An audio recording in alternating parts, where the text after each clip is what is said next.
Olá, amigos, nós estamos começando mais um programa e hoje temos como convidado, mais uma vez, Dr. Luiz Fernando Dias, cirurgião plástico. Dr. Luiz Fernando, obrigado pela participação no programa mais uma vez. Muito bem, nós escolhemos como tema de hoje, Dr. Luiz Fernando, eu acho que é uma coisa que é a preocupação nos homens, até vou perguntar se tem essa faixa etária, mas os homens que precisam e hoje começam a ver de uma outra forma do implante capilar, né? Que eu tenho certeza que ao conhecer a técnica que nós vamos mostrar agora, eles poderão ver inclusive a facilidade de se realizar esse implante. Então eu começo lhe perguntando exatamente isso, as indicações, e já que eu abri esse assunto, também em relação à idade, ou seja, quando é que os homens precisam mais se preocupar em fazer o implante que tenha mais a perda de cabelo? Perfeito. A indicação, na verdade, existem várias indicações para a cirurgia de transplante de cabelo. A mais comum é aquela masculina, a alopecia androgenética, que é a calvície masculina. Certo. O que não quer dizer que a mulher também não possa fazer esse tipo de cirurgia, mas não é tão comum. Perfeito. Em relação à idade, não tem uma idade específica. O ideal, claro, é que você realize a cirurgia quando o paciente já teve uma estabilização da sua perda de cabelo. Porque senão a calvície é uma doença progressiva. Certo. Então você vai continuar perdendo. Por isso que também é interessante o tratamento clínico junto. Certo. Agora, tem pacientes que iniciam a calvície com 16, 18 anos de idade. Tem pessoas que começam a calvície com mais idade, 40, 45. Então não tem uma idade. Na verdade, a gente fala que a idade ideal é aquela idade que começou a preocupar o paciente. Aí tem a indicação. Você falou uma coisa interessante de conhecimento em relação à cirurgia. Eu acho mais importante em relação à cirurgia, vai ser que eu vou explicar daqui a pouco, em relação à naturalidade. Certo. Porque ninguém quer fazer uma cirurgia dessa e ficar com aquele aspecto que a gente via décadas atrás. Certo.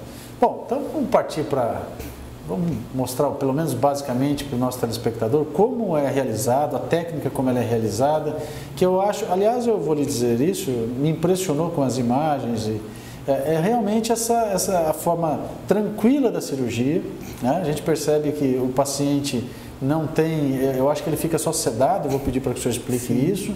A facilidade, mas me impressionou também o número de pessoas que participam da cirurgia para que ela dê certo. Sim. E esse ponto, eu acho que é o principal, o implante que fique natural, quer dizer, que não fique algo chocante. A gente podia começar, vou pedir para que o senhor... Sim, vamos lá. Bom, então a cirurgia é feita geralmente com anestesia local mais sedação. Ela pode ser realizada com anestesia geral também, mas local mais sedação é geralmente a nossa preferência. Esse paciente aqui está sob anestesia local e sedação. Nós fazemos uma marcaçãozinha na região occipital, que é a região posterior, que está a orelha dele, com azul de metileno, com caneta, todo monitorizado. Fazemos a infiltração com uma solução anestésica para o paciente não ter dor. É uma cirurgia que o paciente não se queixa. Depois de feita a infiltração, a gente vai fazer a ressecção desse fuso de pele. Então, veja bem, nós vamos fazer a ressecção entre aqui e ali, nós vamos unir depois, dar os pontinhos. E esse fusinho de pele que contém esses fios vão ser levados ao microscópio. Certo. Então, aqui já é um passo em que vocês podem perceber, aqui está o fusinho de pele, com os cabelinhos. Certo. Aqui está a lâmina, na verdade é uma gilete. E ela vai separando. Aqui nós temos várias pessoas que cortam esse cabelo. Nós temos de 5 a 6 microscópios, que são trabalhados em corte em unidade folicular de 1 a 3 fios, quer dizer, unidade folicular que contém 1, 2 ou 3 fios. Então, as unidades foliculares de 1, 2 e 3 fios, nós colocamos em recipientes. Aqui você pode ver que tem os fiozinhos. Nós numeramos esses recipientes para 1, 2 e 3. A equipe, então, é uma equipe grande, trabalhando com os microscópios. Doutor Fernando, deixa eu aproveitar aqui para explicar para o telespectador. Qual é a divisão que é feita? Ou seja, tira-se aquele fuso, tiram os cabelos do paciente, e como eles são separados? Qual é o critério a ser utilizado e como eles são separados? Descarta-se algo? Não. No nosso couro cabeludo, a gente tem uma série de unidades foliculares. Certo. Ou seja, cada unidade folicular dista um pouquinho da outra. E ela já tem, naturalmente, 1, 2 ou 3 fios. Eventualmente 4. Então ninguém atrapalha, ninguém vai pegar uma unidade folicular e dividir essa unidade folicular. Entendi. Se você olhar com uma lupa ou couro cabeludo, existe um espaçamento entre as unidades. Tá. E aí quando você tira aquele fusinho, aquele fuso é levado no microscópio e você faz um conjuntinho de tiras que a gente chama de slivering. Tá. E nesse conjuntinho de tiras você separa daí em seguida essas unidades foliculares, que é o que está sendo feito aqui por essas meninas, ó. Certo. Então elas vão levar a unidade folicular que tiver um cabelinho, vai entrar numa cuba, 2 na outra e 3 na outra. Tá, nós temos essas imagens aqui para frente. Perfeito. E aí nós vamos levar esses enxertos na região que vai receber, na região receptora dos enxertos. Tá. Aí é claro, o de 3 você nunca vai colocar na linha anterior. Você vai colocar na linha anterior os de 1, depois os de 2 e depois os de 3, para dar naturalidade. Inclusive até tem como ter mais naturalidade ainda, utilizando os de 1 de área temporal, mais na frente do que os de 1 de área occipital, porque o cabelo occipital ele é mais grosso que o cabelo temporal. Então nós conseguimos ainda mais naturalidade nesse tipo de processo. Além disso, você faz a linha quebrada, não faz uma linha retinha, e aqui é a inclusão dos enxertinhos com micro bisturis. São bisturizinhos que tem menos de 1 milímetro. Certo. É 0,8, 0,7, 0,8 e 0,9 milímetros, para que não exista, inclusive, cicatriz que pode haver depressão. Aí já temos Aqui, inclusive, já tem, né? Já tem. Aqui é a área de cabelo, aqui é a área da entrada. Então, aqui, ó, nós não podemos, olha que interessante, embora eu não posso fazer essa linha reta aqui, ó. Eu tenho que manter a entrada. Porém, a entrada vem até aqui e nós reduzimos a entrada. Perfeito. Ou seja, é homem tem que ter a entrada que a gente chama de entrada androgênica. Certo. E você dá naturalidade, fio a fio, com manutenção da entrada e uma alta concentração de cabelos nessa área. A gente nota, isso eu vou repetir, não é uma cirurgia traumática, ou seja, não é com dor, não é nada de... É muito tranquila, né, doutor? Aqui não tem cabelo, por exemplo, aqui já foi colocado. Tá. Então aqui está começando a ser colocado. Tá. É uma cirurgia bastante superficial. Tá. Então, na área receptora, por exemplo, é apenas uma incisãozinha e a colocação do enxerto. Tá. A área posterior é a área que às vezes incomoda o paciente um pouquinho no pós-operatório, mas é bastante tolerável e com analgésicos comuns a gente resolve isso daí.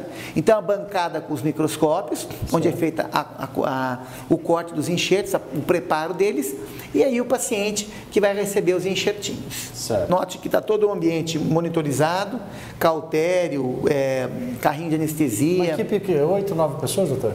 Às vezes chega a 10 pessoas. Tá? A gente já tem aqui. Então, aqui no caso está marcado com 3, então esses enxertinhos aqui não dá para ver porque eles não estão muito próximos, mas são enxertinhos com 3 cabelos por unidade folicular. Certo. E esses vão ser colocados em linha mais posterior, os com 2 e com 1 mais anterior. Certo. Bom, doutor Luiz Fernando, nós conseguimos mostrar aqui que é uma cirurgia pouco traumática, o senhor mesmo disse, ela é superficial, ou seja, não traz grandes transtornos para o paciente. Mas a gente quer saber também sobre o sucesso. Cirurgia, estrutura tem que ter, a gente está vendo o centro cirúrgico altamente preparado para esse tipo de cirurgia. Mas para ter sucesso, qual é o ponto X da questão? O que é que tem que acontecer para que tenha o sucesso esperado pelo paciente? O senhor citou aqui, um implante natural, ou seja, que a pessoa não perceba que foi feito um implante que incomoda quem faz, né? Perfeito. O sucesso está atrelado basicamente vamos imaginar, 2 fatores. Primeiro, é a técnica. Não dá para comparar o que se faz hoje com o que se fazia 20 anos atrás, por exemplo, que é uma coisa inconcebível no dia de hoje. A técnica do macropunch, que é o cabelinho de boneca, a plantação de milho, aquilo não tem condição. Aquilo lá, um paciente faz uma cirurgia daquela, ele inibe inúmeros outros de fazer cirurgia. E aquele que ficou bem feito a cirurgia, você não descobre. Então, ele não sai fazendo propaganda, então, existe muito mais casos bem operados do que o contrário. Só que os que não são bem operados são mais visíveis. Mas isso a gente vai descartar, Zé Luiz, porque a gente imagina que hoje em dia não exista mais isso. Hoje a técnica sendo feita dessa forma aqui, a gente sempre obtém um bom resultado. Às vezes excelente, às vezes nem tanto. Porque existem, na verdade, limitações do procedimento.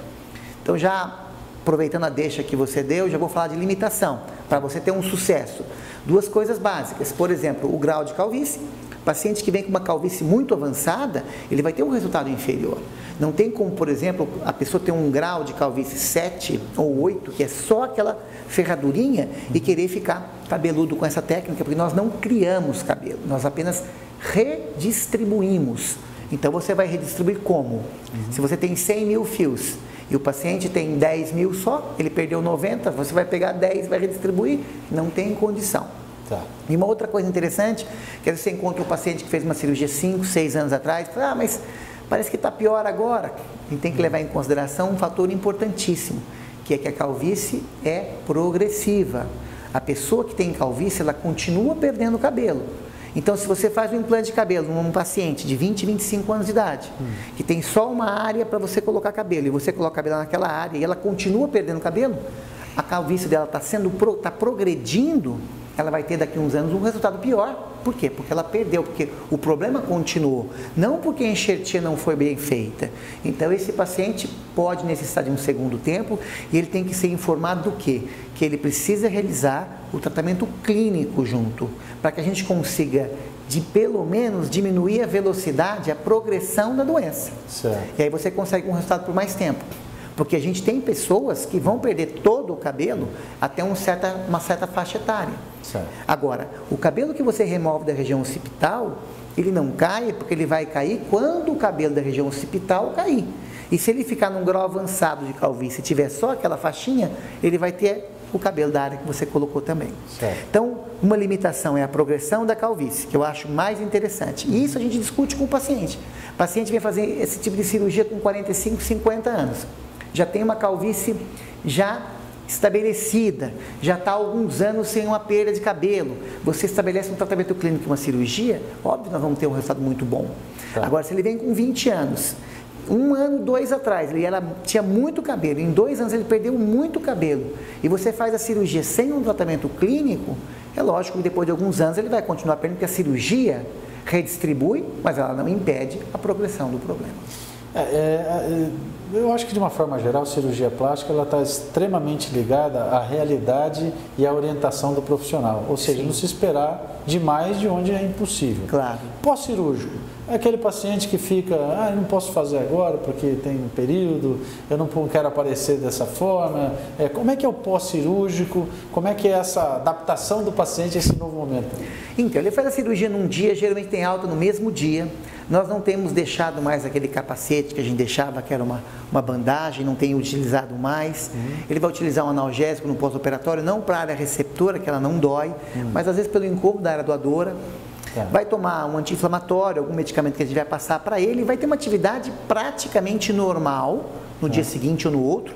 Ele pode estar com um pouquinho de edema, que é inchaço em volta das pálpebras, principalmente se a gente trabalha a entrada, porque pela ação da gravidade o líquido desce, então ele pode ter isso, eventualmente alguma crostinha na área receptora, mas com alguns dias ele já tem condição de fazer quase tudo, 1 semana, 10 dias, ele voltou já à sua atividade normal. Então, eu tenho pouco tempo. Não precisa de muito tempo para quem faz esse tipo de cirurgia, por exemplo, de uma recuperação pós-operatória. É claro que ele não pode fazer a cirurgia e 3 dias depois ele fazer uma atividade física intensa, jogar futebol, isso não pode. Mas fazer a atividade do dia a dia, ele vai poder com poucos dias. Acho que sem nenhum tipo de problema a gente pode dizer, porque historicamente os centros para implante capilar, os mais conhecidos, São Paulo, Belo Horizonte, Curitiba. Esse centro cirúrgico, a forma como o senhor está realizando as cirurgias, não perde nada para esse tipo para essas cidades que são polos, na verdade, especializados nisso. Sim, eu que trabalho em São Paulo também, executo essa cirurgia em São Paulo, num hospital que tem alguns colegas que fazem muito implante capilar também. Certo. E o que eu tinha até algum tempo atrás, a gente não tinha condição de fazer o que hoje nós estamos fazendo, que são as mega sessões. Certo. Então, as mega sessões, as sessões acima de 2.000 enxertos, hoje, com essa estrutura que montamos, nós temos condição de fazer isso. Então, não é enxerto de 300, 400 enxertos, são mais de 2.000. E essa quantidade de enxertos depende muito da área doadora do paciente. Entendi. Não dá para você falar para todo paciente que você vai conseguir 2, 3, 4 ou 5 mil enxertos. Que é sempre no occipital, a área doadora é sempre no occipital. Occipital, e você pode sim, nesse caso a gente fez isso, a gente pode ir para temporal. Tá. Ou seja, occipital 10, 15 centímetros. Se você for para temporal, você consegue uma tira de mais de 30 centímetros. O que vai propiciar, obviamente, um mais sucesso enxerto. maior. E só que você tem uma largura que é limitada, 1,5 centímetro, 1,5 centímetro, no máximo 2, porque você vai ter que fechar depois. Tá. Mas depende muito da densidade capilar de cada paciente. Certo. O que é isso? A gente utiliza um aparelhinho, o dermatoscópio, e conta num centímetro quadrado quantas unidades foliculares tem. Por exemplo, um paciente que tem 30, 40 unidades foliculares é muito pouco. Um paciente que tem 120, fantástico, porque é acima da média. Certo. Média 60, 70. Então, se o paciente tem muito mais por centímetro quadrado, ele vai fornecer muito mais enxerto para a cirurgia. Eu vou conseguir mais. O paciente que procura, que tem a queda de cabelo, que tem a calvície, ele faz um implante. Tem que se manter, ou seja, teria que haver uma nova cirurgia, um novo implante por um período? Como que é? Porque se ele está perdendo, o raciocínio aqui que eu estou fazendo é o leigo, mas sim, se ele perdeu, ele vai continuar perdendo. Tem que reimplantar, de quanto em quanto tempo? Como funciona? Não tem um tempo para uma nova cirurgia. É lógico que a pessoa que continuar com a progressão da calvície, ele vai apresentar área que ele não tinha calvície antes, que vai precisar, se ele quiser, de nova cirurgia. Aquele fio que você colocou e pegou, ele não vai cair, porque ele vem da área, porque essa queda, Zé Luiz, deve ser ação hormonal. É o hormônio masculino, de hidropiandrosterona. O cabelinho tem um receptor sensível a ele e faz com que ele caia. Só que não são todos os cabelos, são de algumas áreas específicas, porque o occipital não tem isso, não sofre isso. Certo. Então, se você traz o cabelo daqui para cá, ele não vai sofrer isso, porque ele não tem esse receptor. Então, por que pessoas não caem? Porque tem pessoas que isso não é um padrão genético. Então, muitos têm e muitos não têm. Agora, se a pessoa continua perdendo cabelo, uma área que ele tinha cabelo na primeira enxertia, ele pode não ter na outra enxertia. Outro motivo é para você aumentar a densidade naquela área que você colocou. Você colocou com uma determinada densidade, a pessoa que quer uma densidade maior, pode ser feito um segundo tempo também. Doutor Luiz Fernando, eu acho que essa concepção do implante capilar, eu digo isso da parte daqueles que precisam do implante, eu acho que está mudando, né? Eu acho que o principal é por esse aspecto natural que acaba ficando a cirurgia nesse momento. Então eu acredito que as pessoas estão quebrando um pouco aquela barreira de eu não vou fazer porque fica... O senhor tem sentido isso para a gente finalizar a entrevista? O senhor sente que há uma nova forma de receber esse tipo de cirurgia? Sim, porque as pessoas não querem resultado artificial. Certo. É o que eu estava comentando no começo, um resultado artificial espanta muita gente. O que a gente tem notado é, de um modo geral, homens fazem menos cirurgias estéticas, mas estão mudando, porque tem homem fazendo rinoplastia, lipoaspiração, otoplastia. Agora, essa cirurgia específica do implante capilar é mais comum em homens. E tem muito homem que já, por estar calvo há muito tempo, ele já se acostumou, já não incomoda mais. Então incomoda mais aquela pessoa que está começando, está tendo a calvície e não quer ter a calvície. Mas independente da fase, se lhe incomoda, ele tem que passar com um profissional, para que o profissional avalie e diga para ele, olha, você é interessante que faça ou não. Porque tem casos que você tem que dizer não para o seu paciente.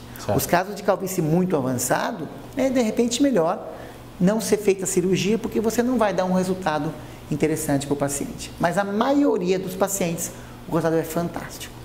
Doutor Luiz Fernando, quero agradecer mais uma vez eu tenho certeza que muita gente vai assistir e vai se interessar por isso, porque realmente é uma maneira que a gente desconhecia, claro, leigos que somos no assunto, mas que foi uma forma muito tranquila da cirurgia, os resultados são muito positivos e eu quero de novo agradecê-lo por participar e trazer as explicações aqui para o nosso telespectador. Eu que agradeço e espero voltar mais vezes aqui. Tá certo. Muito bem, e assim nós terminamos mais um programa, agradecendo a você pelo carinho da sua audiência. Nós estaremos de volta com mais um programa. Até lá!